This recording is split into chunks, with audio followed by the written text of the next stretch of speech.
আজকে অনেকদিন পর বাচ্চাদের মতন পার্কে ঘুরে বেড়ালাম, অনেক মজা করলাম। হাজারো ব্যস্ততার মধ্যে থেকেও নিজেদের জন্য এইটুকু সময় বের করতে হয়। যদি সব সময় আপনি কাজই করেন তাহলে জীবনকে আপনি উপভোগ করতে পারবেন না। একটা সঠিক সিদ্ধান্ত আপনার জীবনটাকেই পরিবর্তন করে দিতে পারে। আজকে আপনাদের ভাইয়া বাসাতেই ছিল, তো হুট করে বলছে রাজবাড়িতে একটা নতুন পার্ক হয়েছে, চলো সেখান থেকে ঘুরে আসি। আমি তো এই কথা শুনে পুরাই অবাক, কারণ যে লোকটা বাসায় থাকলে তার অফিসের কাজ নিয়ে ব্যস্ত থাকে সেই আজকে এই কথা বলছে। তো এই সুযোগটাকে তো হাতছাড়া করাই যাবে না। তো আমি ঝটপট করে রেডি হয়ে নিলাম। আবহাওয়াটাও অনেক সুন্দর ছিল। আর রাজবাড়িতে যে নতুন পার্কটা হয়েছে তার নাম হচ্ছে মুন্সি রয়্যাল পার্ক, সংক্ষেপে এমআর পার্ক। এখনো এটা পরিপূর্ণভাবে সাজানো হয়নি, ভেতরে অনেক কাজই চলছে।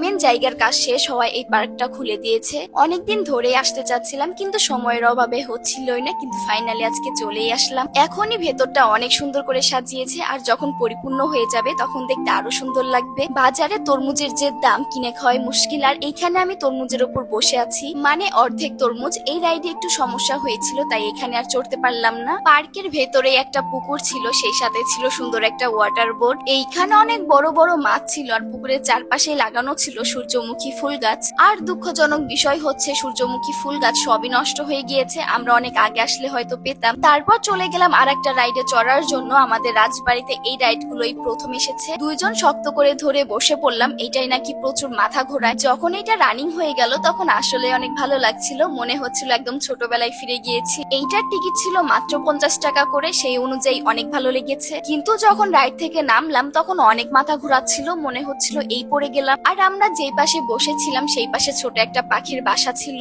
সেখানে ছোট ছোট 3টা ডিমও ছিল, মনে হচ্ছিল চড়ুই পাখির বাসা। তারপরে এখান থেকে নেমে চলে গেলাম ফুটবলের প্লে গ্রাউন্ডে। এখানে স্টিল নাও ফুটবল খেলা হচ্ছিল। এইখানে যারা আসবে তারা কখনোই বোর হবে না, কারণ এইখানে সবার পছন্দের জিনিস রয়েছে, বিশেষ করে সিঙ্গেলরা অনেকক্ষণ এসে পার্কে সময় কাটাতে পারবে। বরাবরই এই ছোট ছোট ফুলগুলো আমার অনেক ভালো লাগে, কিন্তু বেলকুনিতে লাগালে একটাও বাঁচে না। এখন চলে যাচ্ছি এই বিশাল ট্রেনে চড়ার জন্য। এই ট্রেনটার মতন যদি আমাদের বড়দের ট্রেনটাও সাজানো থাকতো তাহলে চড়তে কতই না মজা হতো। আমরা আসছিলাম বিকালে, ঘুরতে ঘুরতে প্রায় সন্ধ্যায় লেগে গেছে। আর এই আবহাওয়াটা অনেক সুন্দর ছিল, সূর্যি মামা ডুবে যাচ্ছিল, লাল একটা আবহাওয়া, আসলেই অনেক সুন্দর। এই সাইডে রড দিয়ে অনেক ধরনের জিনিস বানানো হচ্ছিল। এটা ছিল একটা লাভ শেপের, এইটা মেবি ওইখানে সেট করবে। এটা পুরোপুরি কমপ্লিট হওয়ার পর আমরা আবার আসবো, আবার একটা ভিডিও করব। এইখানে বসার জন্য সুন্দর সুন্দর বেঞ্চ বানানো হয়েছিল। দিনের ভিউটা যতটা না সুন্দর, রাতের ভিউটা আরো বেশি সুন্দর। এতক্ষণ হাঁটতে হাঁটতে ক্ষুধা লেগে গেছে, তো ভেতরে একটা দোকান ছিল, এখান থেকে 2টা স্যান্ডউইচের প্যাকেট নিয়ে নিলাম।